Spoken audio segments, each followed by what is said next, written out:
从小我妈就告诉我，外面女人千千万，只要出轨咱就换。所以当我看到谈了3年的女友冒着大雨给别的男人撑伞时，就在她自以为藏得很好的时候，我一声不吭，冷静地拍下照片。我直接把她和学弟雨中拥吻的视频传遍了京大。消息一出，我们共同好友的评论瞬间刷爆了屏幕。他们急成这样，我一点也不奇怪，毕竟谁不知道肖佳佳当初对我有多上心？她追了我整整2年半，死缠烂打，前后求了88次，我才勉强点头答应。我紧盯着动态，突然感觉她那份100%的爱，好像被硬生生劈成2半，一半留给我，另一半偷偷送给了别人。我没去找她对峙，更没上演什么追妻戏码，只是默默注销了所有社交账号，打包好了行李，头也不回地离开我们的住处。第2天一大早，肖佳佳就接到了闺蜜的电话。肖佳佳，你脑子让驴给踩了是不是？听到这话，肖佳佳懵了一下，然而闺蜜却没有给她思考的时间，直接大骂起来。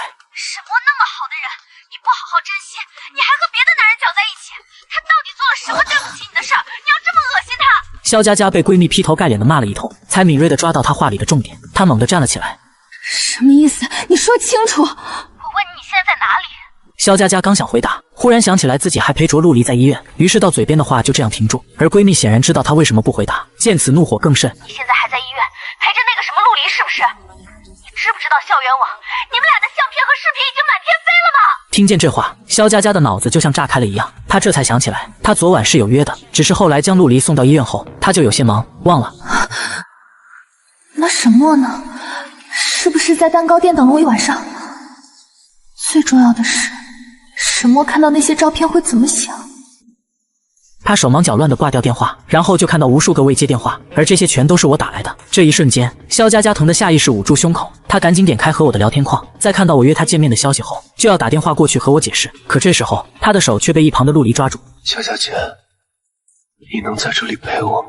肖佳佳没说话，无情地掰开陆离的手。理智在这个时候告诉肖佳佳，若她没有按照我定的时间到达我发来的位置，我会很生气。然而想到我当年背着她离开火场的画面，肖佳佳不安的心又逐渐冷静下来。不会的，他那么爱我，为了我连火场都敢闯，怎么可能会因为这件事就放弃我？时间一点一滴过去，我看着面前空荡的位置，10分钟又10分钟，肖佳佳依旧没有出现。而此时距离我们约定的时间已经过去1个小时了，有些失望，但也没那么失望。我本想当面分手的，只可惜有人不想好聚好散。想着，我低头将编辑好的内容在朋友圈发布。几分钟后，京大的校园网内再次炸开，因为有人截图了我的朋友圈，而内容是单身快乐。我没管再次热闹的校园网，直接朝着机场开去。到了机场，我让司机将车开回别墅，又给赵阿姨交代了我的去向后，我便将手机关机，然后登上飞机。在我坐上飞机的3个小时后，肖佳佳才离开医院。然而让她没想到的是，她会得到我宣布单身的消息，于是她不可置信地点开我的朋友圈，可是迎接她的却是一条横线。见此，肖佳佳顿时愣住，她不由得怀疑我是把她拉黑了，还是删除了。想着，她手忙脚乱地拨打我的电话，可手机那头只传来一遍又一遍的冰冷机械音。肖佳佳不知道自己现在是处在什么样的境地，她只觉得在联系不上我的这一刻，世界仿佛颠覆，眼前的一切变得没有了颜色。在她抱着最后一丝期望赶到我发给她的地址时，肖佳佳四处张望，希望能看到我的身影，可是没有，人来人往，唯独没有我。这个咖啡店是肖佳佳特意为我开的，我俩最常约会的地方也是这里。她注视着眼前熟悉的地方，仿佛每一张桌子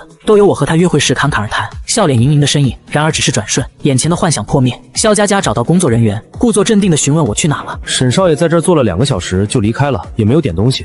他什么时候走的？我想想，大概10点半的样子。想着这个时间节点，肖佳佳低头看向手机，上面的消息是约定9点半在咖啡店见面，可现在的时间是下午2点，而我在约定好的时间到达之后，还等了他1个小时。这1个小时，沈墨在想什么？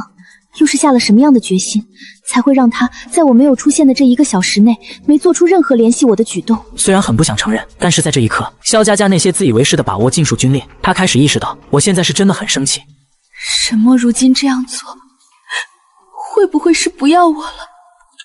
这个猜想刚出现，肖佳佳就忍不住眼眶发酸，双手不由自主地抖动着。她像行尸走肉一般回到车上，颤抖的手却反复拨打着我的电话。时间不知道过去多久，肖佳佳放在副驾驶的另一个手机也在震动，应该是陆离打不通她这个手机，才给她的备用机打电话。可是肖佳佳根本没有去接电话的想法，她胸腔憋闷，脑袋胀痛，眼睛发酸，连眨眼都像是一件极为困难的事，可大脑却一片空白。肖佳佳想开车去沈墨家找我，却发现她握着方向盘的手都用不上半分力气。在肖佳佳正愣的这几秒，闺蜜的电话打进来，肖佳佳忙不迭地接通，开口的第一句话就是帮帮我。电话那边的闺蜜一愣，随即叹气应下，将自己的位置告诉闺蜜之后，肖佳佳才像是有了宣泄的口子，痛苦的呢喃：我联系不上沈墨了，我不知道会是这样的，他一定很难过，所以才会不想理我。你不是不知道，你只是贪心。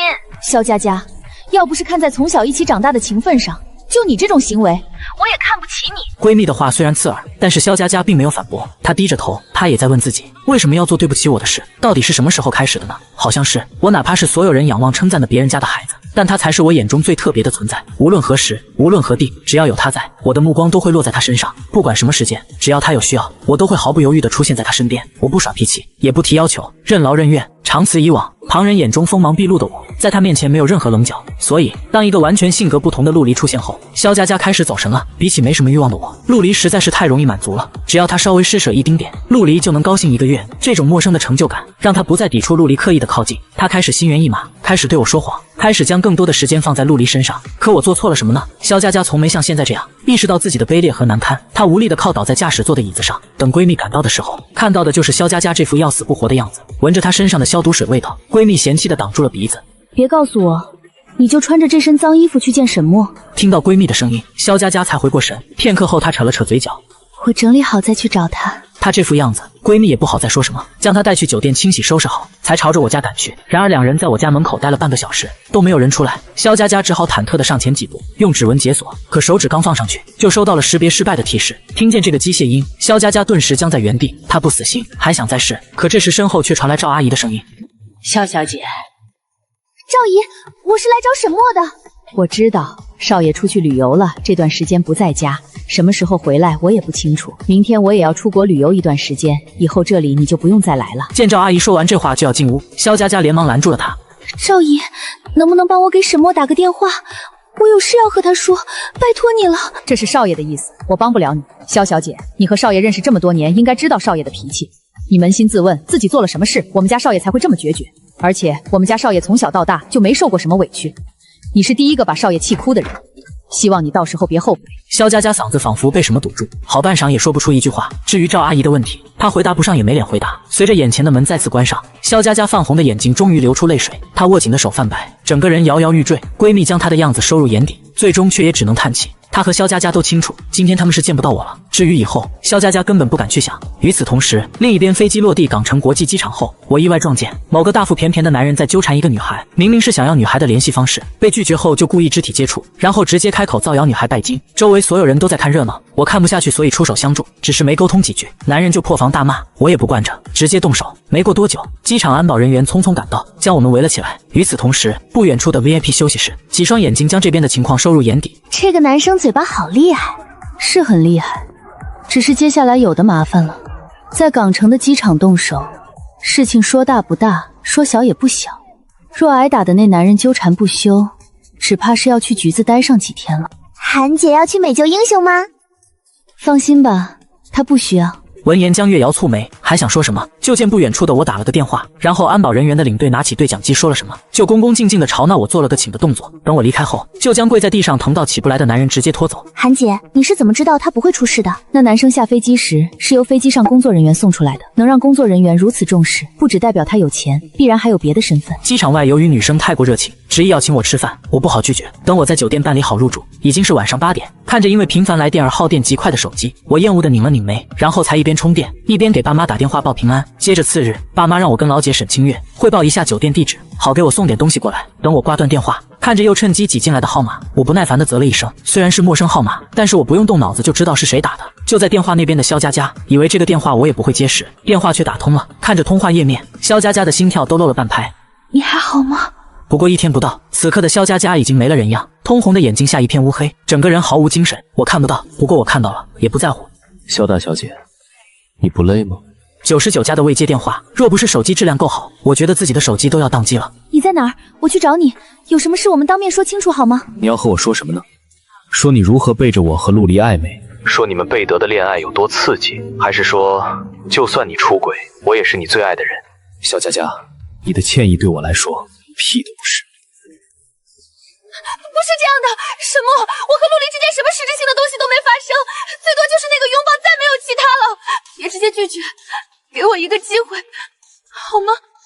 他哽咽着为自己挽回。从昨天失去我的消息开始，肖佳佳就觉得自己的世界一片空白，她脑子里只有一个念头，离不开的人是他，只有找到我，周围的一切才有存在的意义。所以他疯了似的联系我，却没想到只换得我一句屁都不是。肖佳佳更多的话还没来得及说出口，手机里只剩下嘟嘟嘟的忙音。他下意识重拨，却发现我已经将这个号码拉黑，只好又换电话打过去。我看着又打来电话的手机，想到答应爸妈他们的事，才忍着没把手机关机。于是我出门后的第一件事就是去营业厅办了张新的电话卡，然后给爸妈他们发去新号码，又将原来的那张卡暂停使用，这才循着地图推荐来到酒吧门口。几分钟后，江月瑶跟在吧台小哥身边朝我这边走来，彼时我正坐在吧台前的旋转椅上把玩着手机，他抬眼打了个哈欠，随后猛地停下脚步，瞪大了眼睛。不会这么巧吧？江月瑶心里一跳，随即靠在我旁边。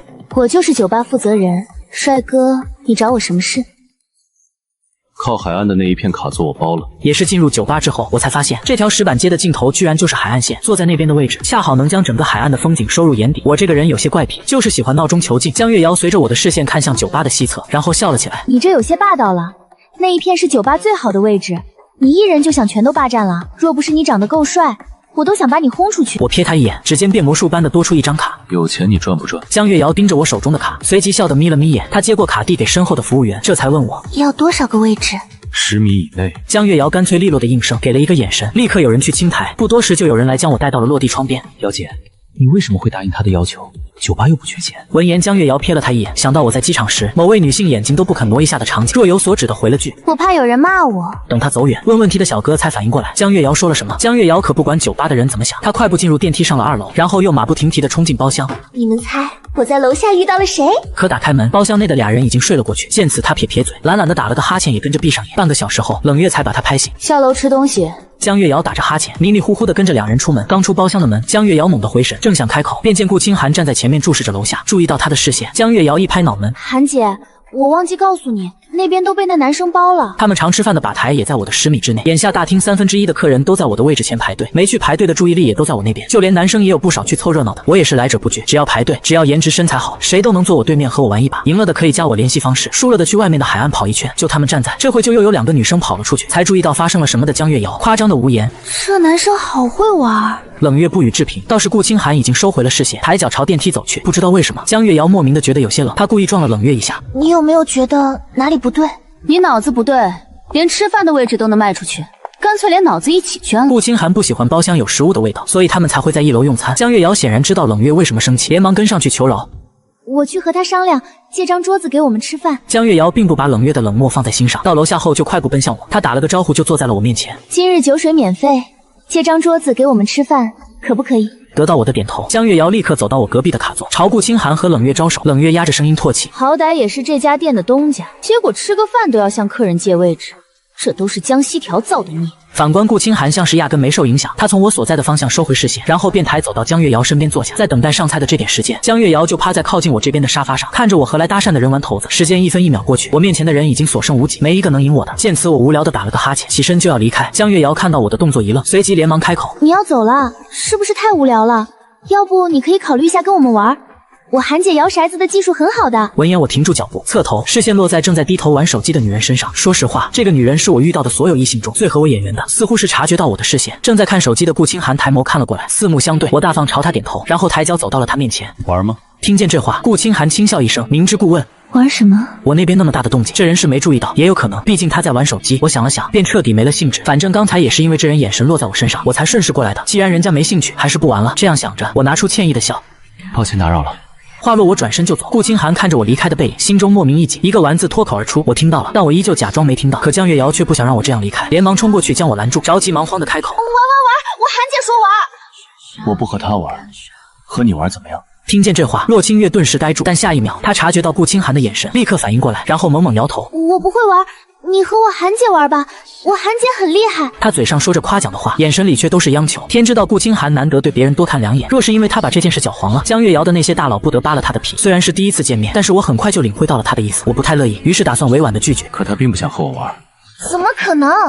他就是比较装，你懂吗？我下意识笑了起来，回头去看顾清寒，看到他因这话而尴尬僵硬，却努力端着假装无事发生的表情，当即笑得更加放肆了几分。重新坐在对方面前，我晃了晃桌上的头钟。怎么玩？顾清寒身体往前倾了一些。3鬼2胜，按你的规矩来，输了出去跑一圈，赢了加联系方式。可以，大还是小？顾清寒也不较真，让我决定。那就小。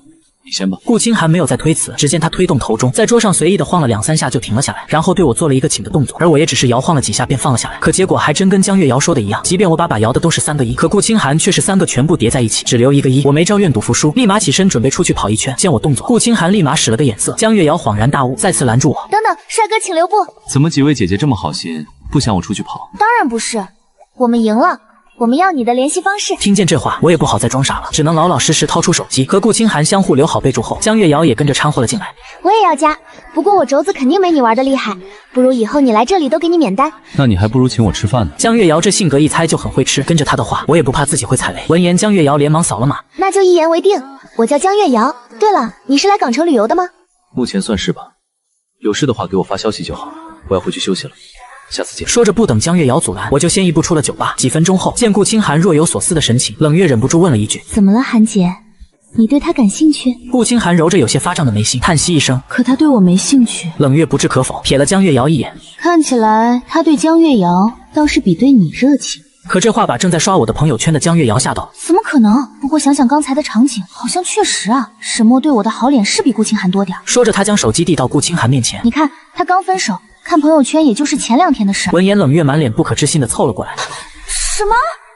不能吧？还有这种瞎子？虽然我的性子和长相不是他的菜，但他也不会昧着良心说我不好。只是当看到我朋友圈里的内容时，也罕见的沉默了一下。还真有那么瞎的？江月瑶皱着眉开始分析。所以沈墨来港城是来疗愈情伤的，那太好了。韩姐趁虚而入啊！看着一脸激动的江月瑶，顾清寒不由得怀疑自己。我表现得很明显吗？不明显，只不过从昨天见到沈墨的第一眼，你就没舍得移开眼。而且昨天在机场，你说他用不上我们帮忙，却还是联系了机场的负责人给他方便。顾清寒说那话的时候，分明刚给人发完消息。江月瑶眼睛间一眼就瞟到了他发出去的消息。如果说昨天顾清寒那番举动还能认为是他一时善心大发，那今天他的举动才真的出乎2人的预料。所以江月瑶才会提出向我借位置，才会起哄让我和顾清寒玩头子。顾清寒没有拒绝，就代表他的猜测没错。看着眼前挤眉弄眼的2人，顾清寒无奈的摇摇头，没有否认。顾清寒没有谈过恋爱，却也知道他对我的感觉绝对不是想要成为普通朋友那么简单。心跳的失控，温度的灼热，都在提醒他，这些是他过去从未有过的体验。想着他在心底呢喃着我的名字，半晌，在江月瑶和冷月业余的视线中红了耳根。最后他出声定下规矩：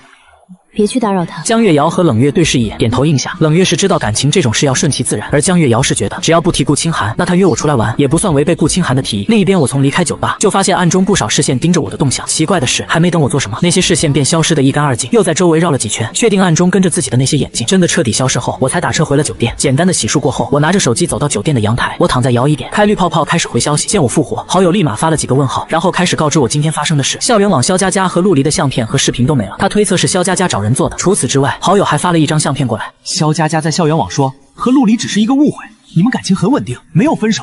我看好多人都信了。我俩青梅竹马一起长大，又谈了几年的恋爱，加上样貌、家世、能力这些都旗鼓相当，所以在京大学生眼中，我俩妥妥的天生一对。那天我朋友圈的相片爆出来之后，很多人都不信，觉得有人故意 P 图，故意在挑拨离间。今天肖佳佳发了这么一个声明，更多的人相信我和肖佳佳没有分开了。点开好友发来的相片，是肖佳佳发的声明截图，内容是：多谢各位的关心，但我与沈墨感情稳定。至于前2日的相片，只是路见不平善意之举，请各位不要再恶意传播相关相片和视频，否则我将采取措施保护个人权益。很短的声明，义正言辞的让人挑不出毛病。我扯了扯嘴角，回了好友几句后，就打开校园网的论坛，因为热度，肖佳佳的帖子还在榜首，我甚至都不用搜索就找到了。我点开评论区，直接敲下一行字：本人目前单身，和肖佳佳感情稳定一事，纯属肖佳佳个人造谣。还有肖佳佳和陆离雨中浪漫拥抱的相片和视频，最初就是本人爆出来的。礼貌祝福2位所死。回完这消息，我想着既然肖佳佳这么想恶心我，我也没必要太客气，于是我又将这消息复制下来，在自己的主页发了一遍，顺便还一特了肖佳佳和陆离。做完这些，我神清气爽，玩了会手机，又回房间睡觉。与此同时，看到我回复的肖佳佳脸已经黑得不成样子了，她立刻点开我的校园网私聊页面。沈墨，你在哪儿？一定要做得这么绝吗？看在我们这么多年感情的份上，给我一个机会，让我解释给你听好不好？等了许久，肖佳佳依旧没等到我的回复，她心痛无力地靠着沙发，拿着桌上的酒一饮而尽后，又给我发消息：不见面也没关系，陆离现在就给你解释好不好？只想让你多在乎我一点，我和他只有那天的拥抱。沈墨，我只爱你，我没想过和你分开，你别狠心不要我好不好？发完这条消息后，肖佳佳沿着沙发倒在地毯上，她不知道是哪方势力的人插手，总之她现在根本查不到我现在的位置，我就这样半点喘息的机会都不给她，就这样消失在她的生活里。肖佳佳无时无刻都在痛苦，只能翻阅着和我的聊天记录，希望下一秒能收到我的消息。她想哪怕我骂她打她，都比这样半点消息都不给她的好。真收到我这样冷漠无情的消息，却又让她心如刀绞。肖佳佳闭着眼睛，眼角泪水滚滚而落。沈墨，我真的知道自己错了，为什么不能稍微对我心软一点点呢？明明你那么爱我。自从那日在校园网扔了一枚炸弹后，我就没怎么关注金氏的消息。这天我趁着下雨睡了个午觉，刚醒来就收到了江月瑶的消息。我俩只见过一次面，我是真没想到他会这么主动。想着我点开聊天框，沈墨要出来玩吗？我在庄园里弄了聚会，风景很不错，感不感兴趣？我这边刚点开聊天框，那边的江月瑶就看到了对方正在输入中的提示，连忙又发了消息过来。来吧来吧，都是圈子里性格比较好的人，我绝不会让他们扫你的性情的。看到这里，我想了想，删掉了不去2个字。人家都考虑到这个地步，我恰好也没什么事要做，去玩一下也不是不可以。随即我便让他告知时间和地点。见我答应下来，江月瑶乐得咧开了嘴。1个小时后出发，那边属于私人地盘，外来车辆进不去，我来接你。当然你不想的话，我也可以在路口等你。既然都答应一起去玩了，我也无所谓暴露自己住址的事。以洛家在港城的地位，要真想查也不会查不到。于是我直接发了个定位过去，1个小时很快就到。我刚起床就收到了江月瑶发来的相片，敷衍我在楼下，再将自己的行程告诉姐姐沈清月之后，我才坐电梯下楼。等我走出酒店，江月瑶一眼就发现了我，她先是将身子探出车窗，随即意识到不妥，就立刻钻回车里，然后打开车门。其实江月瑶不用打招呼，我也能看到她白色揽胜简直不要太醒目。快步走到车旁，我正犹豫坐前排还是后排，江月瑶直接给我打开了后排的车门。前排有个祖宗定了，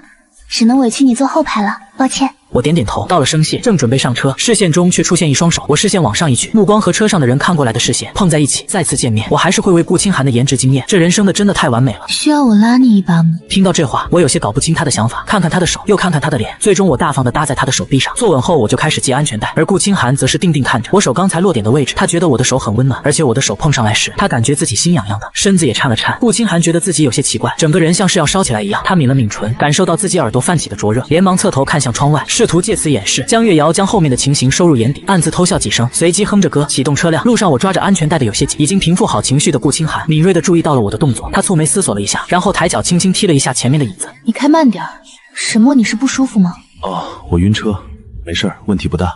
我晕车不会吐的，就是头晕。江月瑶闻言立刻将速度放得更慢了些，察觉到他的动作，我赶忙制止他。你按平时速度开就行，长痛不如短痛。江月瑶有些狐疑，但看到我肯定的眼神，她只好加快速度。约莫几分钟后，顾清寒突然又叫停了车，很快提前在路边等待的人就将手里的手提袋递了过来。顾清寒接过来，打开看了一下，确定是自己要的东西，才取出袋子里的东西递给我。蜂蜜柚子柠檬茶，喝了能缓解些不适。我愣了愣，随即用手指着自己，这是给我的，这车上也就只有你需要了。那我就不客气了。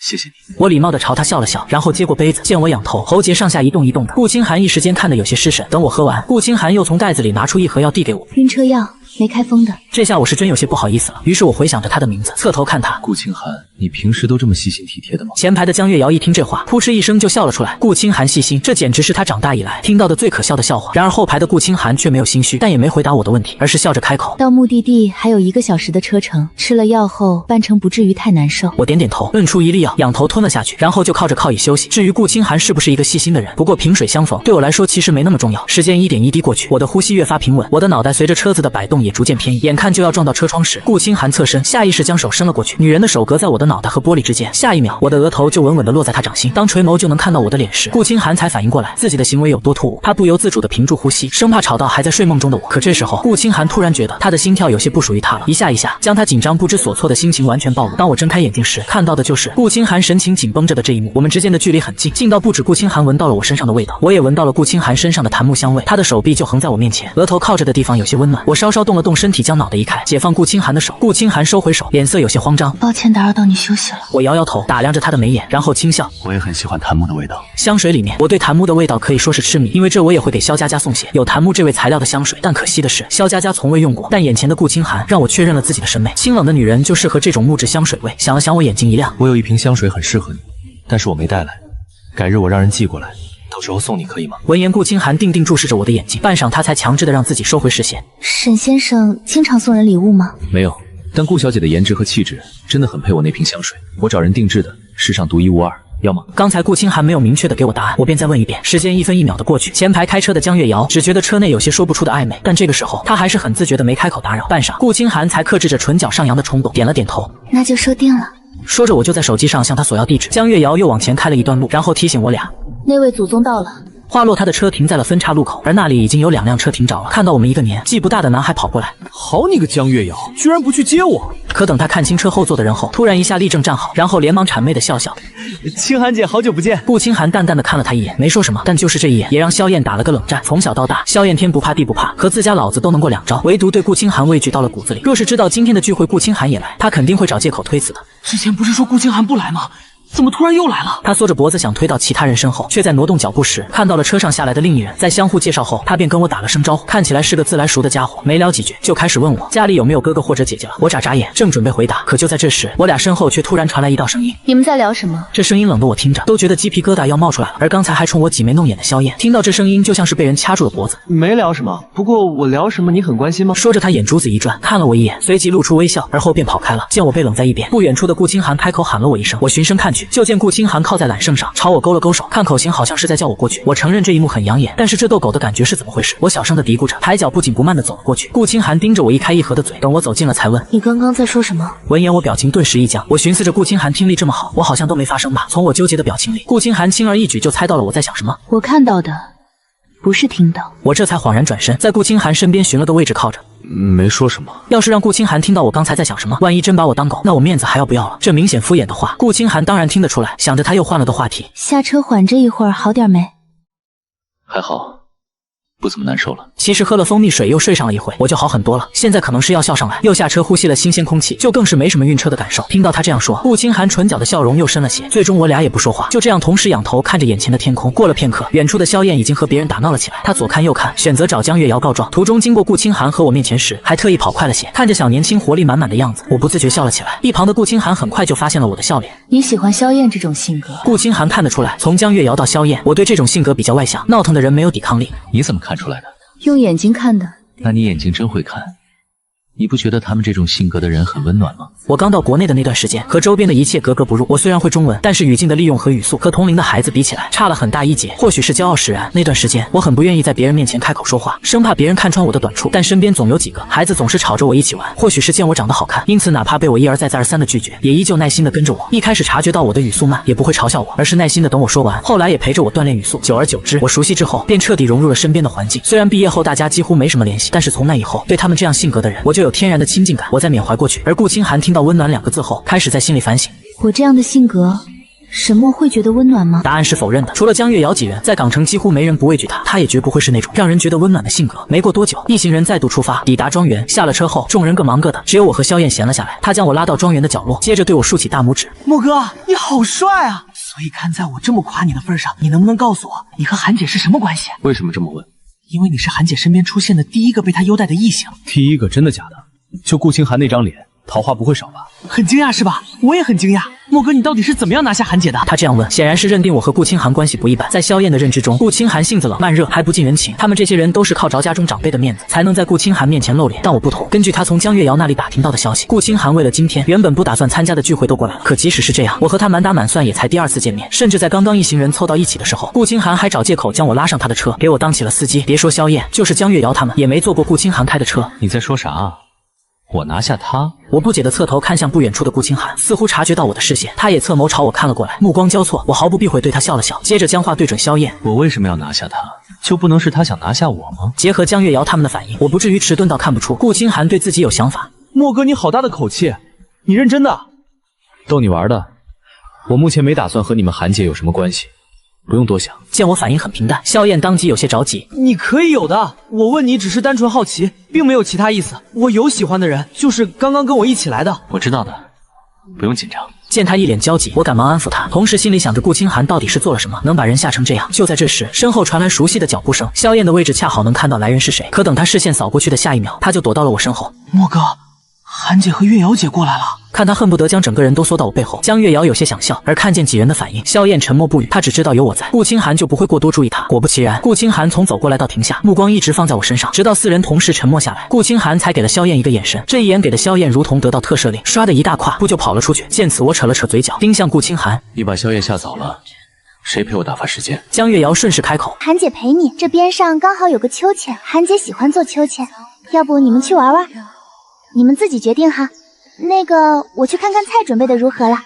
就这么一会的功夫，两人就跑得不见了踪影。顾清寒也不急，只是静静地站在旁边，偶尔他的视线会落在我身上，但见我盯着眼前的风景走神，也没有打扰。半小时后，直到江月瑶他们喊吃饭，我才回过神，和顾清寒一同走了过去。庄园里的菜土生土长，就连鸡鸭鹅也是刚宰，图的就是一个新鲜。这帮人还专门带了一个厨师团队过来。吃过饭后，时间就来到了晚上。其他几人心照不宣，将我留给了顾清寒。于是排成一列的车进入港城城区，然后逐渐散开，直到最后，只有顾清寒还在路上行驶。他将车速一降再降，希望这条路能长一点，再长一点。最终还是我熬不住了，迷迷糊糊的闭上眼，他才加快速度。到了酒店，顾清寒又下车，接过门口等着的人递来的手提袋，让人给你弄了杯山楂汁，不过喝半杯就行，喝太多了怕你胃不舒服。好的，谢谢顾大小姐的关心，我先上去了。你到家给我发个消息报平安。说完我挥挥手，转身就进了酒店，直到我的身形完全消失在视线中，顾清寒才转身上车离开。几日后，港城某处地下室里传来一阵阵嘶哑无力的哀求，地下室入口的铁门被推开，已经在此候着的人将早就准备好的手套递了过去。韩姐，该问的已经问清楚，他们拍到的东西也都处理干净了。拍到了多少？闻言，助理立刻将手机递过去，都是沈先生日常出行的一些相片。那位先生住的酒店还算安全，所以这些人还没来得及渗透进去。顾清寒将手机拿过来，一张张的翻过去，看到相片里我的笑脸时，他的脸颊不自觉泛红。但一想到这些相片是被这些人用肮脏的手段得到的，顾清寒就拉下了脸。他耐着性子将相片一张张删除干净，确定不会再有任何后患，才问助理：幕后指使是谁？是柳家孙子辈的老大柳如烟。那天沈先生去酒吧玩，他恰好在。柳如烟这人是个颜控，沈先生的颜值摆在那里，他盯上沈先生很正常。顾清寒抬脚朝着走廊尽头的房间走去，随后才开始反驳：和沈墨的颜值没关系，他找人跟踪偷拍沈墨，纯属是因为他是个玩咖。走到房间，将泡在水里的几人亲自又审了一遍，确定没有其他遗漏的信息后，顾清寒才将手套摘下来扔在地上，没有管身后惨烈的嘶吼。顾清寒转身离开，将他们做的事和证据一起送过去，剩下的事交给上面就行。对了，抽个时间让柳家老头子来见我，他管不住的人，我帮他管。第二天，我被窝里孤勇了许久，却依旧睁不开眼，直到沈清月打来电话，我才不情愿的起床。还在睡？国内这个时候应该已经是正午了。昨晚睡得太美，我不想起床。我在港城的人注意到，这些日子有人跟踪你，得到这个消息后，我就让人查这些人的身份。但前2天，那些跟着你的人全都失踪了。就在刚才，我的人才得到消息，他们被人送到了里面。听见这话，我猛地睁开眼。姐，不是你的人做的吗？当然不是我了，是我的话我还会跟你说吗？闻言我皱了皱眉，思索着真相时，脑海中却出现几道熟悉的影子。等了一会，没等到我开口，沈清月敏锐地察觉到了什么，当即直截了当地问：你知道是谁？有猜测，顾清寒以及江玉瑶和我认识，前几天我就是和他们一起吃的饭，只是这件事是不是他们出手的，我不确定。他们为什么帮你？因为你是京师顾家的人。我想了想，自恋地来了句：不清楚，有可能是顾清寒想追我。但是为什么是顾清寒，不是江月瑶？一阵诡异的沉默后，沈清月认真地想了想这件事，也觉得不是不可能。这回轮到我沉默了，片刻后我才开口：可能因为顾清寒比江玉瑶好看。顾倩那人行事诡谲复杂，还是顾家的县掌权人，一般人根本招惹不起。你确定要和他打交道？还有萧佳佳呢？你真的放下他了？沈清月认为，以我的性格，应该不会这么快就放下萧佳佳，否则我也不必离开京师去港城。这样做的原因无非就是想躲到我完全放下对萧佳佳的感情，不会因为萧佳佳的示弱而心软回头。但这些不该用另外一个人、另外一段感情来达到目的。瞬间 get 到沈清月的想法，我当即翻了个白眼。姐，我是分手，不是上妻。而且萧佳佳既然做了对不起我的事，我为什么还要为失去她难过，甚至为了她去伤害一个无辜的人？我所受到的教育可没有让我为一个出轨的渣女念念不忘。离开京市，我只是单纯的想要出来玩，如果非要一定和萧佳佳有关系的话，那就是我不想给她纠缠恶心我的机会。这样说您能明白吗？听到这话，沈清月本该松一口气，因为我不会对他们撒谎。可想到在和我接触的顾清寒，这口气他又提了上来。毕竟和萧佳佳相比，顾清寒实在是太危险。又安慰了一回自家操心的大姐，我才找了个饿了要觅食的借口挂断电话。接着我翻开江月瑶的聊天框，询问她跟踪的事情，可结果她说她也不知道，然后竟直接打了电话过来。不是我，但我觉得可能是韩姐，或者就算不是韩姐，她也能帮你查清楚。要不你去问问？是这样的，韩姐今天可能有点忙，不一定有时间回你消息。正好我要去找她，不如我直接带你过去。听听这句话合理吗？顾清寒既然忙，还有空搭理我？我这样想，便直接问了出来。顾清寒既然忙，还有空搭理我？闻言，江月瑶一拍脑袋，弱弱的解释了一句，这话暗示的简直不要太明显。韩姐再忙，见你的时间还是有的。你要去吗？去吧去吧。我却假装没听懂。也行，但我不认路，你地址先发我吧。不用那么麻烦，我来接你就是了。说完他就挂了电话。半个小时后，江月瑶的车驶入顾家老宅，车停好后，步行过去还有一段距离。途中我好几次闻到了那股檀木香。我俩走到别墅前，看到一个老人半弯着腰站在门口，在他旁边还跪着一个女人。我的视线从两人身上掠过，心中有疑惑，却没有探究的打算。江月瑶则停在那位老人面前，颔首点了点头，礼貌地喊了声刘老。是月瑶啊，来找顾清寒的。是的，我找韩姐有事，那晚辈先进去了。刘老勉强地笑了笑，江月瑶随意敷衍了一句，视线从刘老苍白的脸和布满汗珠的额头扫过。刘老颔首余光，看到和江月瑶并排的我，有些意外。这位是谁家的少爷？能让江月瑶带来见顾清寒，身份只怕也不简单。他在思索我的身份，却没注意到跪在他身边的孙女。在看到我的长相时僵硬的表情，这下柳如烟终于知道顾清寒为什么会突然对柳家发难了。可他不是和顾清寒只见过一面吗？难道江玉一看上了他，或者是顾清寒看上的？完了，我跟顾清寒抢男人了，可我还没出手啊！我就找人拍了几个照片，想了解一下。柳如烟越想脸色越白，她默默地咽了一口冷气，然后抬手拽了拽刘老爷子的衣角。爷爷，我可能知道顾清寒对我们家出手的原因了。你稍等我一会儿，我去通报一声。另一边，江月瑶将我带到客厅玄关，便让我稍等一会。她去通报一声。进入客厅后，她朝坐着的一众大佬打过招呼，才走到顾清寒身边，压低声音提醒：沈墨想见你，我就把他带过来了，人就在玄关那里，要见吗？原本没怎么在意江月瑶出现，低头看着文件的顾清寒听到这话，缓缓抬起了头，他的视线越过客厅，落在玄关处的玉制屏风，然后将手中的文件递给助理。今天先到这里，散了吧。在顾家，就是顾清寒的一言堂。无论这场宴会谈到何种地步，要解决的问题有没有解决好，只要顾清寒说散，没人敢多停留片刻。客厅里的人陆续走出，我保持着得体的笑，正要避开，视线中顾清寒的身影却先一步出现，接着他停在我2步开外，克制着走近的冲动。沈先生，抱歉让你久等了。我摇摇头，感受着其余人时不时落在自己身上的探究目光，淡定地继续同顾清寒说话。我都没怎么等，我来是有事想问你。顾清寒做了个请的动作，我抬脚走过去，一步一步，直至越过顾清寒走进客厅。见顾清寒居然慢我一步，跟进准备离开的一行人中，有人没忍住好奇心，低声问了一句：“这位是谁？”不认识，和自己职责无关的事，不要多问。我只是好奇。好，走了。问问题的人还想辩驳，然而当暗中那些凌厉的视线落在他身上，便只想着赶紧离开。玄关处的一行人迅速散干净，偌大的客厅就只剩下我、顾清寒以及早就坐在侧座的江月瑶。看到顾清寒居然走在我身后，江月瑶似笑非笑地瞥了他一眼，说完打着哈欠便晃晃悠悠地往外走。我还困着，就先回去继续睡了。等江月瑶离开，顾清寒便转身朝着另一边的门走去。跟我来，客厅是用来见外人的，我带你去茶室。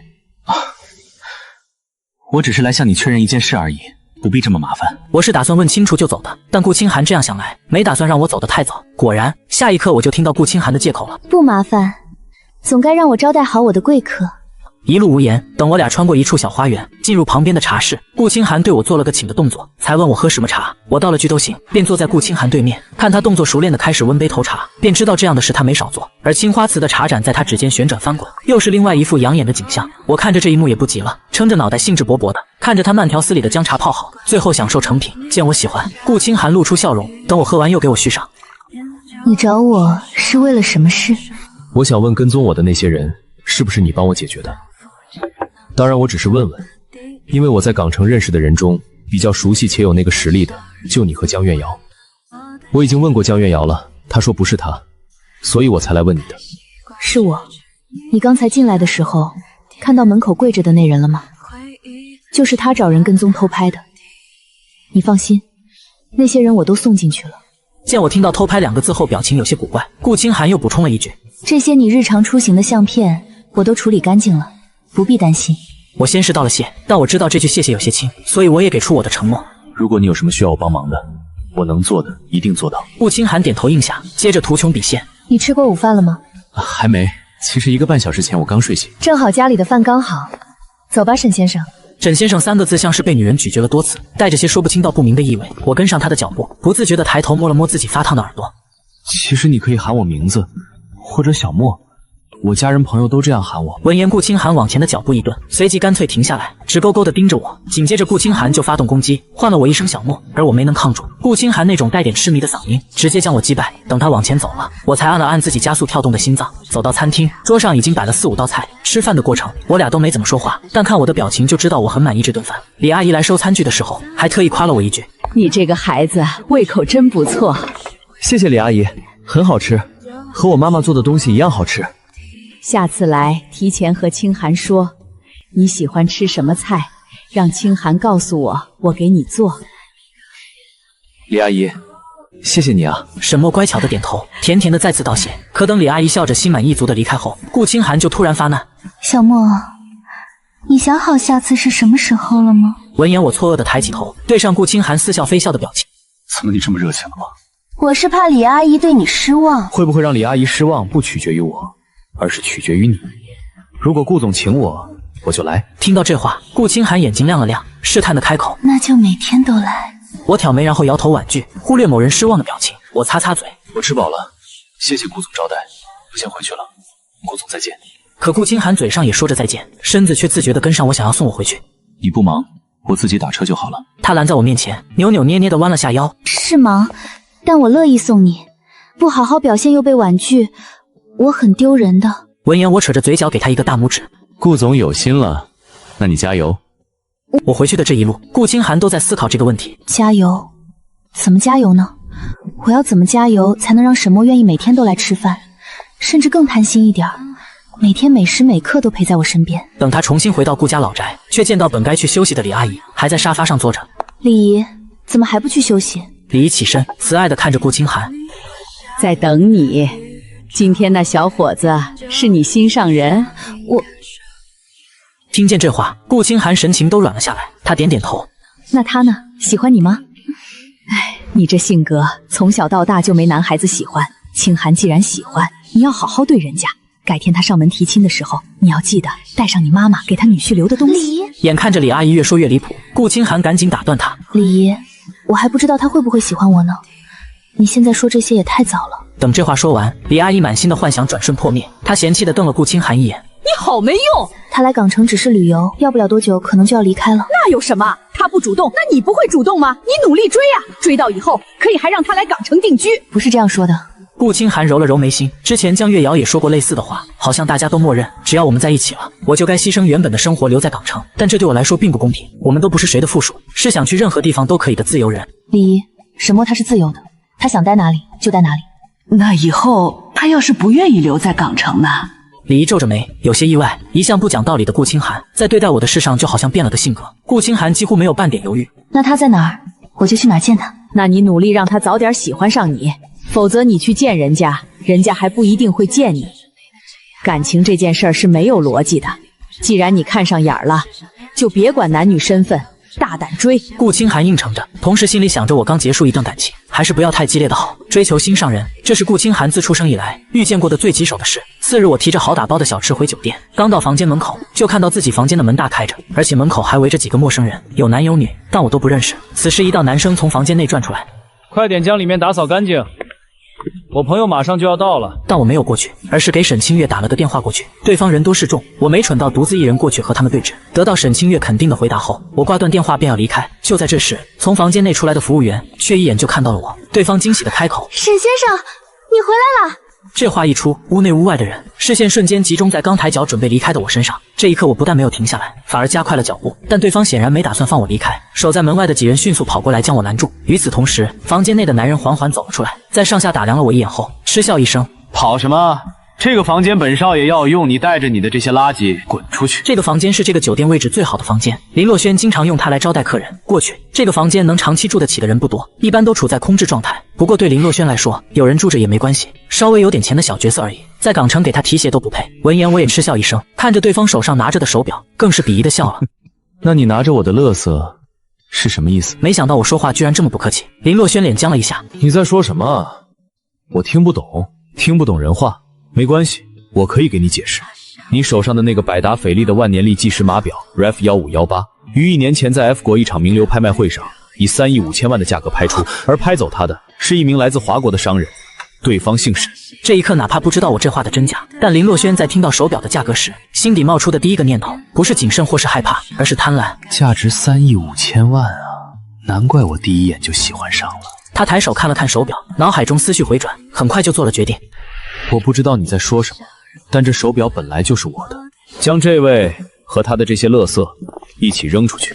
在港城他说了算，现在手表在他身上，那就是他林洛轩的，谁来问都是。我摸索着口袋里藏着的武器，思索着如何脱身。然而还不等我动手，在我们身后的电梯门却叮的一声打开，下一刻，一个身材高挑的女人带着10多个保镖快步走了出来。我回头看了一眼，立刻就认出了对方，林洛薇，沈家在港城分公司的负责人，也是沈清月在港城的代言人。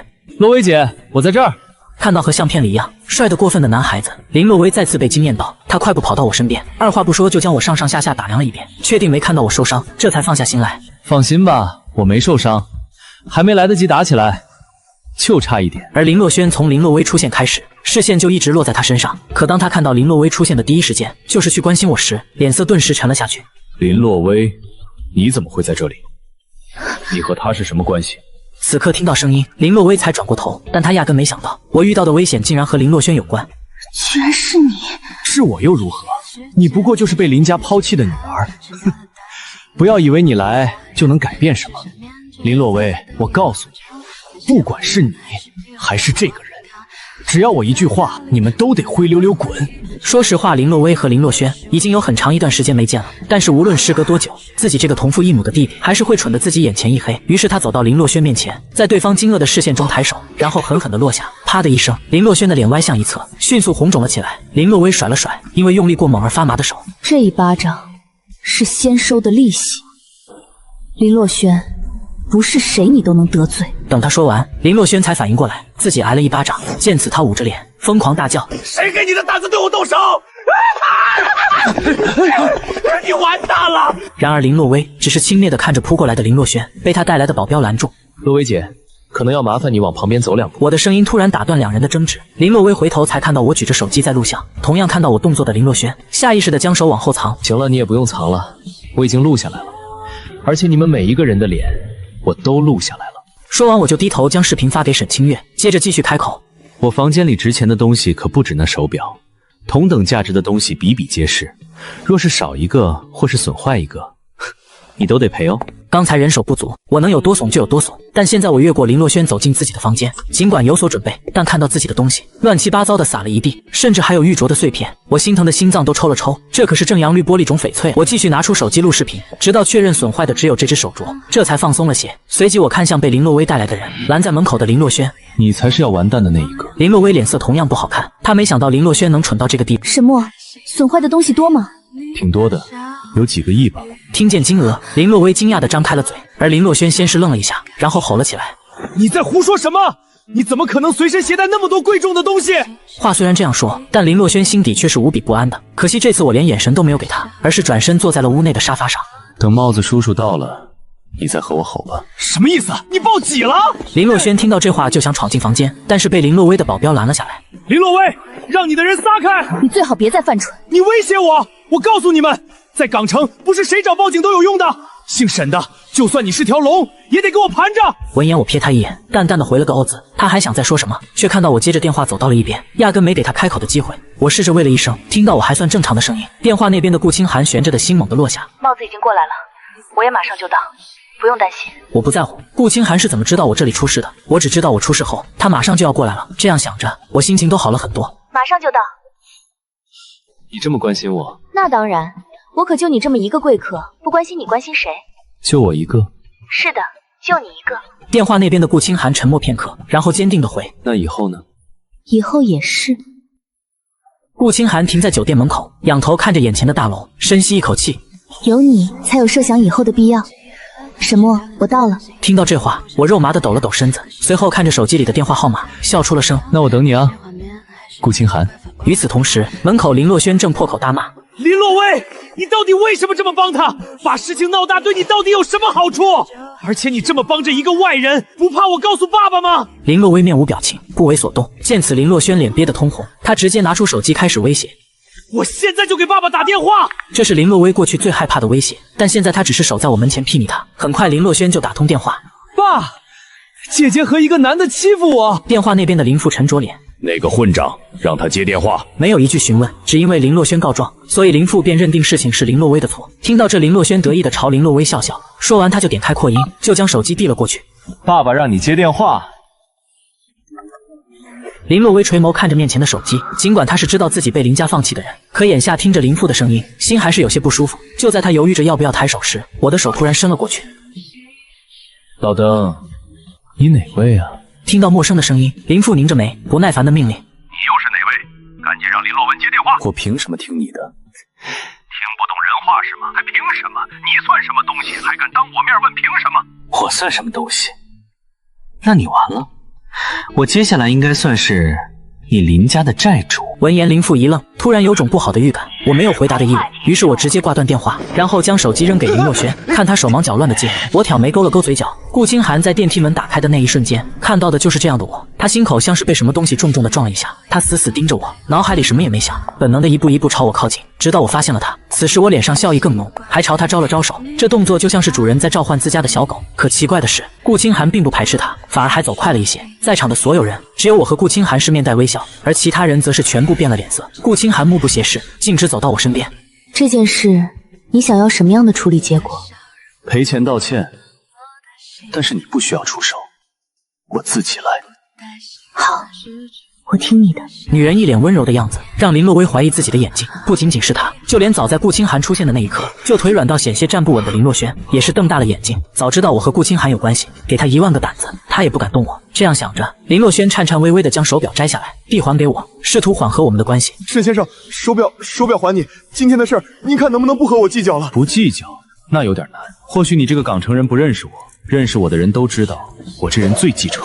说着，我接过林洛轩手中的手表，嫌弃地用2根手指捏起来晃了晃，又扔到林洛轩手里。而且，脏了的东西我可不要。听见这话，林洛轩的脸瞬间煞白，他试图辩解，可看着顾清寒冰冷的眼神，他吓得什么话也不敢说。很快，帽子叔叔就到了，我直接将手机里的视频递给其中的负责人。等他们人侦查完现场，又去调了酒店的监控，负责人才下令：“林先生，请你和你的人同我们走一趟吧。”林洛轩惨白着脸，握着手机的手犹豫许久，还是给林父打了电话过去，配合帽子叔叔做完笔录，我就和林洛威一同离开了。林洛威也不纠结，当即笑着开口：“沈先生。”洛威姐和我姐一样，喊我沈墨就行。沈墨，沈墨，你接下来想住哪儿？酒店那种地方，说安全也安全，说不安全也不安全。但凡有点身份地位的人，总有办法将手伸进去。姐姐，之前说给我住的房子收拾好了吗？收拾好了的。那我直接搬进去吧。说着，我转头看顾清寒：“你接下来有事要忙吗？”然而顾清寒也不是真的没事做，他只是觉得当下最重要的事是陪我安顿下来。没有，陪你。反倒是林洛威是抛下合作商急忙赶过来的，现在看到有顾清寒陪着我，便也没了顾虑。道别后便又匆匆离开。等林时威走后，顾清寒突然来了一句：“林洛威现在在为荣仙集团做事。”我点点头，我知道。便了没下文。见我没有要解释的意思，顾清寒也不再提，转而指了指车子：“走吧，帮你搬东西。”你亲自动手啊？有什么问题吗？你可是堂堂顾总，帮我搬东西未免有些大材小用吧？2小时后，盛世佳景，这是港城最大最豪华别墅区。当我按着林时威发给我的楼号找到房子时，顾清寒有片刻的停顿。姐姐，之前说给我住的房子收拾好了吗？收拾好了的。那我直接搬进去吧。说着，我转头看顾清寒：“你接下来有事要忙吗？”然而顾清寒也不是真的没事做，他只是觉得当下最重要的事是陪我安顿下来。没有，陪你。反倒是林洛威是抛下合作商急忙赶过来的，现在看到有顾清寒陪着我，便也没了顾虑。道别后便又匆匆离开。等林时威走后，顾清寒突然来了一句：“林洛威现在在为荣仙集团做事。”我点点头，我知道。便了没下文。见我没有要解释的意思，顾清寒也不再提，转而指了指车子：“走吧，帮你搬东西。”你亲自动手啊？有什么问题吗？你可是堂堂顾总，帮我搬东西未免有些大材小用吧？2小时后，盛世佳景，这是港城最大最豪华别墅区。当我按着林时威发给我的楼号找到房子时，顾清寒有片刻的停顿。我注意到后，便随口问了一句：“怎么了？”如果我说隔壁是我家，你信吗？这么有缘分啊！那以后请多多照顾了，新邻居。说着，我就朝顾清寒伸出了手。顾清寒反应很快，他立马回我：“也请沈先生多多照顾。”说完，在松手时，他还悄悄地抹撒我的掌心。另一边，林洛轩怎么也没想到，即使林父已经找了上面的关系，他也出不去。而且律师在得知事情的前因后果之后，得出的唯一的解决方案便是私了，但前提是必须我点头同意。在拒绝了林家律师的多次见面的请求后，我在3天后接到了自家律师的电话。等我到地方的时候，屋内的一群人早已等得不耐烦了。林府坐在椅子上没动，一脸鄙夷，不等我坐下就催我。说吧，要多少钱才愿意放过我儿子？闻言，我先是走到中间的主位坐下，然后慢慢的做完一杯茶才回他。10个亿。沈先生，这口开的也太大了些。我往后一靠，接过身边律师递来的相片，扔到林父面前。是你屁放的太响，10个亿你都拿不出来，在我面前装什么大款？知道你儿子偷的手表多少钱吗？知道他摔碎的玉镯多少钱吗？知道我丢的东西值多少钱吗？10个亿都是我看在你是洛薇姐生理学父亲的面子上压低的价格。林父不是没见过这些相片，但他之前并没有放在心上，现在他却不得不将桌上的鉴定书拿起来查看，但他越看脸色越难看。最后林父更是将那一摞鉴定报告捏得都变形了。他想着林洛轩说过的话，开始辩驳：你丢的东西不可能有这么多，我儿子就拿走你一个手表，损坏的也只有玉镯。谁说的？我的东西，我说掉了多少就是多少。要知道，我的那些东西机场都是有入境记录的，现在找不到了，我自然只能怪非法闯入的林先生了。当然，只要林先生有证据证明他没拿，我自认倒霉。可林父知道，林洛轩没法证明他闯入是事实，翻动损坏甚至偷拿我的东西也是事实。可是10个亿他就算拿得出来，也不会砸在林洛轩身上。几个深呼吸后，林父才端起讨好的笑。不如沈先生说说看，这件事您想要如何处理？这件事吗？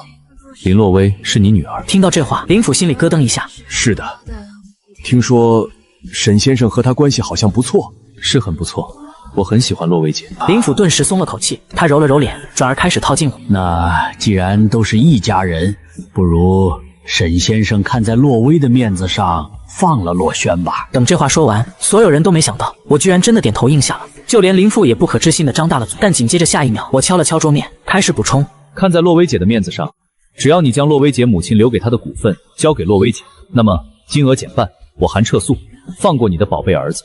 不可能，这可是林氏10%的股份。老东西，我想你误会了一件事，我不是在和你商量，而是通知。要么你按我的要求达成和解，要么林洛莲乖乖给我进去。当然，我知道林洛莲不够筹码，那不知道加上荣盛和你林家的所有合作呢？这话犹如一记重锤砸在林府脑袋上，他晃着脑袋半天才回过神。到底是什么意思？你逼着洛薇姐合作时，没想过今天吧？现今你林家半数项目都是荣盛投资的，你有没有想过，一旦荣盛撤资，你林家目前投进的资源便都是竹篮打水一场空？我想你应该是想过的，只是你不信洛薇姐会那样对林家，毕竟林家是她母亲的心血，而且在你看来，洛薇姐不过就是一个为荣盛打工的女人，她代表不了荣。给她再大的本事，又能翻起什么风浪？毕竟这些项目实实在在是在给荣盛赚钱的，荣盛又怎么会追究呢？其实你也不是完全猜错了，洛薇姐的确不会动她母亲的心血，但我不一样啊，林家和我有屁的关系，大不了你林家倒了以后，我荣盛再扶持一个林家就是。反正林洛薇也姓林。我看都没看愤怒起身的林父一眼，淡定的重新倒了杯茶。你到底是谁？我早就说过了呀，我是你林家最大的债主。你就不怕我林氏拉着你荣盛下水吗？听见这话，我顿时笑了出来。为什么要怕？荣盛陪你林家玩，顶天断根手指头的事，你觉得我会在乎？其实不用我说，林父也明白这个道理。之前他逼着林洛薇和林家合作，赌的是荣盛总部远在千里之外，只要合作出现的问题不大，荣盛就注意不到这里。可他怎么都没想到我会出现，更没想到我会替林洛薇出头。一念至此，他整个人险些从椅子上跌下去。过了片刻，林父撑着桌子勉强站起来，他想着他可以放弃林洛轩，但他绝不能放弃林家。于是他乖顺的低下头。等我回去，我就让洛薇过来签署股份转让的合同，还请你高抬贵手，放过洛轩和林家。一码归一码，赔偿我的可不能少。林父险些一口老血喷出来，却只能陪着笑点头。做了拜拜的动作后，我目送林父僵硬的转身，僵硬的走远，最后冷笑一声，掏出手机。喂，姐，事情解决了。电话那头，沈清月淡淡的嗯了一声。我正打算挂断电话，随即又想起了什么，又问他：姐，你对洛薇姐这么上心，你是不是有什么事瞒着我？半晌没等到沈清月的回答，我又喊了一声：姐。结果下一刻老姐支支吾吾的搪塞，让我更加确信这俩人有事。听着她匆忙挂断电话后的忙音，我撇撇嘴，起身准备离开包间。然而等我走到门口，却看到一个意料之外的人，还不等我避开，对方就直接迎了上来。什么？真的是你？你居然在港城？难怪肖佳佳怎么找你都找不到你。罗南熟练地拍了拍我的肩膀，我先是制止住他的动作，随后将他推开。不用了，我还有事，先走了。别啊，沈墨，就算你和肖佳佳吵架了，但我们还是朋友，对不对？闻言，我深深看了他一眼。朋友？那你刚刚给肖佳佳暴露我地址的时候，也是因为我们是朋友？别以为我没看到，他刚才噼里啪啦在那儿打字，我用下半身想都知道他在给谁发消息。沈墨，你误会了，我是想着你和肖佳佳之间可能有什么误会，想让你说清楚。再说了，沈墨，不是我说你，咱们这个圈子里的人，谁是干干净净的？肖佳佳能为你守身如玉那么多年，也算是仁至义尽了。而且说到底，他和那陆离之间也没真的发生什么，你又何必玩消失呢？你知不知道这些日子他有多担心你？现在他整个人瘦的我都看不下去了。罗南越说越理直气壮，听见这些话，我冷笑一声。你是肖佳佳他爹吗？这么帮他说话，是不是等你残废了，他还得跪你床前给你擦屎端尿？你说话怎么这么难听？你以为你说话好听啊？我好歹说的是人话，你嘴一张跟放屁似的，臭的人只想吐。还圈子里的人谁是干干净净的？那是你们的圈子，不是我的。你们自己肮脏，还要让别人和你们一样吗？垃圾就该待在垃圾堆里，离高贵的我远一点，别来沾边。说完，我转身离开，而身后罗南被我气得怒目圆瞪，他一手指着我离开的背影，一大堆脏话想骂出来，可我压根不给他机会。最后他深呼吸，继续给肖佳佳回复消息。罗南这边恶意暴露我的行踪，而那边得到命令来确保我安危的江月瑶则是听爽了，他满脸兴奋，将走廊监控里的声音片段截下来发群里，然后一连发了一堆竖大拇指的表情包。我江月瑶这辈子没服过谁，但沈墨这张嘴我是真服。结果刚发出去不到1分钟，萧燕就敏锐地抓到录音里提到的人，见此江月瑶脸色瞬间僵住，随后她赶忙打字。快撤回！萧燕虽然不明白，但还是立刻将消息撤回。恰好点开群消息，看到这一幕的顾清寒顿了顿。我看到了。这下江月瑶只能放弃将文件撤回，她打着哈哈。此时萧燕也意识到自己犯错，于是她赶忙补救。是啊，韩姐，沈墨这性格怎么可能受委屈呢？可群里的消息不断往上加，顾清寒却没再说过话。江月瑶顿感不妙，她直接点开顾清寒的头像，开始私聊，可啪啪打了半天字，顾清寒也没回复。坐在监控室里的女人脸色青黑一片，恨不得立刻给自己一巴掌。我就是手贱，为什么要把有关沈墨的录音片段发群里？此刻的江月瑶无比懊悔，而远在办公室的顾清寒点开文件，听着我反复提到的名字，整个人都消沉了下去。肖佳佳。顾清寒轻声重复着这个名字，手指不断敲击着桌面，他总感觉这人有些熟悉。除此之外，让顾清寒最在意的是这个人的身份，也就是我的前女友。但哪怕是前任，也让他非常不爽。然而让顾清寒更不爽的是，他在连吃这个前任的醋的资格都没有。他点开我的头像，盯着聊天框看了老半天，最后他叹息一声：正事都忙完了，还不想起我吗？他心中嘀咕着，结果下一秒就看到我俩的聊天框里弹出一条消息，你拍了拍沈墨聪明的脑瓜子，亲密度+1。他看着这串消息，手忙脚乱的想要撤回，然而我的消息已经发了过来，这下没事也得有事了。顾清寒轻呼出一口气，想问你忙完了吗？没有别的借口，顾清寒只能将礼仪搬出来。我看着消息，故意逗他，他很直接，我可以想象顾清寒说这话时认真的神情。随即我看了眼时间，再次打字。是吗？那你有多想？看见这句话，顾清寒迟迟没有回复，他一脸严肃，蹙眉思考着这个问题，就连助理在门口敲了一会门都没注意。等回过神，他才开口让人进来。助理推开门，刚准备汇报今日剩余的行程，就被顾清寒打断。我现在要咨询你一个问题。他端坐着，神情前所未有的严肃，吓得助理以为发生了什么不得了的大事。等组织好语言，顾清寒才继续开口。假如哈，假如你对喜欢的人说想见他，然后他问你有多想，这个时候要怎么回？顾总，是沈先生问您的吧？我还以为多大的事儿呢，搞得这么严肃，没看出来咱们顾总也会说想见谁。赶紧的，别说屁话。好，顾总，我觉得沈先生他……我没说是沈墨。一阵沉默过后，顾清寒干脆破罐子破摔，继续说。助理咳了一声，才将到嘴边的笑压回去，认真分析。以我久经沙场的经验，我觉得沈先生问你这个问题，分明就是知道你不好意思回答，故意在逗你玩。听见这话，顾清寒撇了撇嘴，顿时有些失望，他还以为是我在试探他的心意。所以只是开玩笑吗？根据我的猜测，很大可能是。不过顾总若真的有疑惑，不如直接问沈先生。情人之间最忌讳猜来猜去，有什么问题直接说就好。问题说出来了，能谈就谈，谈不拢就一拍两散，这样也不会留有遗憾。后面这句话，助理本来只是随口一提，但顾清寒却放在了心底。他思索着，连助理什么时候离开的都不知道。另一边，我一开始没等到顾清寒的消息，还有些疑惑。等我回到家，打开手机，才看到顾清寒发来的消息。很想很想。很简单的4个字，我一边打字，一边爬到沙发上，盘着腿坐下。故作想了那么久，就给我4个字，我很亏的。看见最后2个字，顾清寒走进车库，一边开车一边想，我这话是不是还有别的意思？片刻后，他回道：“那我会补偿你的。”看见这些话，我竟有些心动。不过我没再回他。放下手机后，我就钻进卫生间开始洗澡。几分钟后，我拿上手机准备下楼觅食。可就在这时，顾清寒突然打来电话。我在你家门外。我拿着电话小跑着下楼，打开门就看到了站在门口的人。他似乎是刚从公司过来，脸色有些微红，还喘着气。见我赤果果地盯着他，顾清寒下意识往前走了一步。我买了一些地道的港城小吃，算是补偿你。我看看有什么。先让我进去呗，外面风有些大。他话刚说完，我就让开了身子。家里只有一次性拖鞋，先将就着。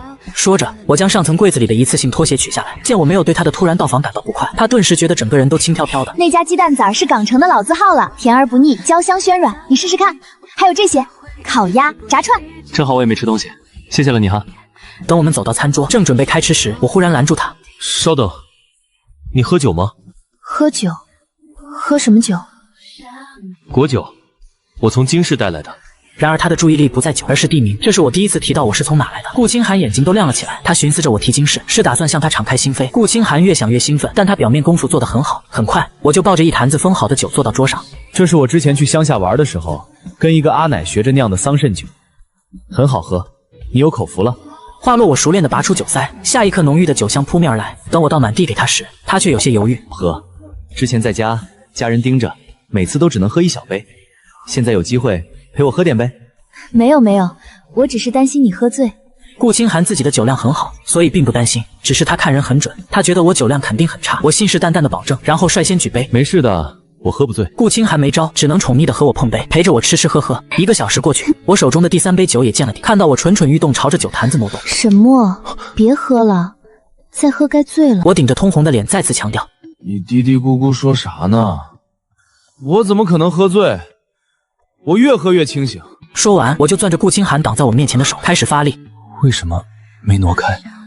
明明很用力了。哟呵，这手还挺好看的。我看着看着，忽然就伸出食指，轻轻地落在顾清寒手背，然后在他错愕震惊的视线里描摹着他的指节。他轻声询问：“沈墨，你是不是喝醉了？”想趁我不注意收回手，但我的眼睛就是尺，我直接伸手一抓，然后不耐烦地瞪着他。别动，让我看看。听到这话，顾清寒深吸一口气，只觉得眉心发胀。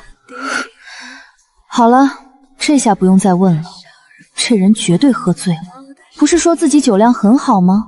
就3杯。想着，他唏嘘一声，想将手抽回来，却发现抽不动。显然喝醉的我还在防备着他。我一边嘲笑，一边将顾清寒的手拉到自己脸颊旁，然后低头在他手背蹭了蹭。顾清寒，我喜欢这个。顾清寒看见我的模样，顿时加重了呼吸。他任由我摸他的手，而他自己则是低头默默品酒。没过多久，我忽然又开口命令：“换一支。刚才那只太烫了，我不喜欢。”顾清寒便老老实实的递过来，我仔细的摸了摸，确定这也是我喜欢的后，顾清寒，这只不烫。挨此话一出，还勉强维持着镇定的人，脸颊瞬间通红一片。他吐出一口气，看我低头在那把玩他的手，忽然有些庆幸我的注意力没在他身上。结果下一刻，我缠绵在他手的视线挪开，然后眼睛一眨不眨的盯着他。顾清寒，你脸好红，你一定是喝醉了。闻言，顾清寒下意识用另一只手捂住脸。沈墨，你到底要不要看看喝醉的是谁啊？我眼睛一亮，你说什么？看看，还有这么好的事儿？在顾清寒错愕的视线中站了起来，接着下一秒，我就站到他面前。此刻顾清寒先是绷紧身体，屏住呼吸，随后见我眼神迷离，他便悄悄放开，控制仔细品尝我身上的味道。只要我往前一点点，就能碰到他的鼻尖。有那么一瞬间，他是想凑上来的，好在他及时回复理智。然而我却越发大胆，在他身上摸索着，最后摸到他的耳垂。刚上手的那一秒，顾清寒险些失控，他咬牙切齿，侧头避开我的呼吸，狼狈的哄我：“沈墨，别玩了。”什么？我听不见。你听见了？我没有。我故作凶狠地盯着他，就在顾清寒以为我要生气时，却发现我的视线开始沿着他的鼻尖，然后到唇，然后继续往下挪。终于我的视线锁定在那里。顾清寒被我的眼神吓得一激灵，他用生平最快的速度起身。沈墨，你别乱来。我一脸不解，挠了挠头。你怕什么？我没怕，我又不会占你便宜，而且不是你刚才让我看的吗？我什么时候？话说到一半，顾清寒忽然反应过来，自己确实提到过看这个字。你听错了，我不是那个意思。可这话说完，我的表情就变了一副委屈的样子。顾清寒见不得我这样，见我险些站不稳，他吓得心脏骤紧，半晌他妥协的走到我面前，摸吧，但有的地方不能摸，是我的错。和一个喝醉了的人讲什么道理？见他松口，我满意的拍了拍顾清寒的肩膀。顾清寒，我想睡觉了。听见这话，顾清寒顿时呆在原地。睡觉？你想怎么睡？洗脸刷牙，然后躺床上，闭上眼睛睡。片刻后，顾清寒跟在我身后陪我上楼，直接进入侧卧。等他进追进来，就看我拿着一把新的牙刷对着他笑。说着，我又将毛巾、浴巾这些找出来，一一塞给他，然后心满意足的离开。顾清寒抱着满怀还未拆封的东西，却无法描述自己的心情。想到这，顾清寒忽然觉得自己可能一辈子都要栽在我手里了。外面又传来我的喊声，他连忙出去，看到我嘴里已经含着牙膏在刷牙了。我歪了歪脑袋，跟他道了声晚安。什么？晚安？几分钟后，顾清寒站在床边，看着裹着被子已经睡熟的我，抬手将我房间的灯关掉离开。但顾清寒也没有回自己家，而是在我隔壁的客房睡下。两人房间的门顾清寒都没关，他知道喝醉了的人晚上会有呕吐窒息的危险，他不放心我。好在直到第二天我都睡得很安稳。他将让人送来的粥和解酒汤都放在桌上，然后给我留了消息才去公司。正午我是被渴醒的，耷拉着眼下楼，从厨房接了水出来，我才注意到桌上的2个保温桶。我疑惑的蹙眉，想的这是什么东西。等我走近后，我又观察了一下，确保这东西不是炸弹后，我才将盖子打开，发现是很香很香的粥。我下意识朝四周看了看，我记得昨晚我和顾清寒一起吃饭来着。然后呢，随着我努力的回想，昨晚的场景开始陆陆续续的出现在我脑海。当我意识到自己昨天是怎么占顾清寒便宜的后，我直接愣在了原地。那是我，那个占人便宜还理直气壮的人，真的是我。我直接仰倒在沙发上，任由自己的身体在沙发上弹了弹。我感觉自己完了。我缠顾清寒这件事已经到了连潜意识都在替我动手的地步，这让我以后怎么见顾清寒？要不装作什么都不记得，顾清寒会信吗？正犹豫着，这时突然传来门铃声，我生无可恋的从沙发上挪下来，飘着去开门。几秒后，在看到门外站着的人是顾清寒后，我脑子都没动，立刻把门又合上了。等我反应过来自己做了什么后，我面如死灰。我这动作很明显是记得昨天发生的事的。隔着一道门，我都听到了门外人的笑声。我深吸一口气，认命的将门重新打开。我知道我昨晚很过分，你骂我吧。我低着脑袋向他道歉，随后闭上眼等待他的打骂。可我想象中的巴掌没来，反而是一个温暖的手摸了摸我的头。见我错愕的睁眼，顾清寒唇角勾着，反问我哪里过分了？而且你怎么知道我不是自愿的？不等我回神，顾清寒的脸就在我面前放大。沈墨，你知道昨晚你离我这么近的时候，我想做什么吗？不知道为什么，在顾清寒这话问出口之后，我的视线便不由自主地落在他的嘴巴上。顾清寒想做什么，我不知道，但我知道我想干嘛。似乎察觉到我的想法，他放下脚跟，脚落回地面，从我身边走过时，留下一句：我的想法和你一样。闻言，我满脸问号，赶紧追了上去。我什么想法？你什么想法？不对，我刚刚想什么？他怎么知道的？可惜顾清寒没回答我的问题，他视线落在桌上还没动过的解酒茶和粥。你刚睡醒？我本想追问，可仔细想想那样又显得自己太在乎，于是便也忍了下来，然后高冷地给了他一个恩字。看到顾清寒已经自顾自去厨房拿了餐具，将粥和解酒汤分别盛出来，我才觉得眼前的人做起这些也太熟练了。瞬间我又联想到我醒来时干净的餐桌，我瞬间心虚起来。昨晚该不会餐厅都是你收拾的吧？对啊，顺手就收拾了。过来吃吧，快。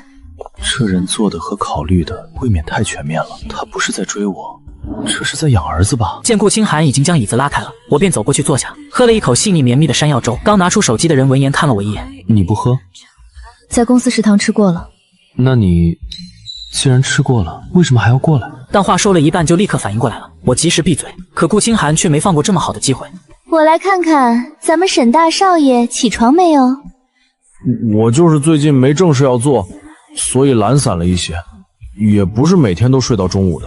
看我的动作，顾清寒没忍住轻笑出声。他觉得哪怕我什么都不做，只要看到我，他的心情就会无法控制的变好。由于顾清寒笑得太大声，我不满地瞥了他一眼，随后加速吃完这些。可我刚吃完，就看到顾清寒又要起来收拾。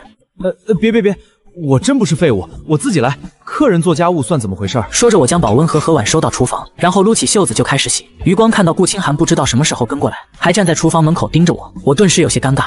你是不相信我会做家务吗？不是。那你为什么盯着我？怕你无聊。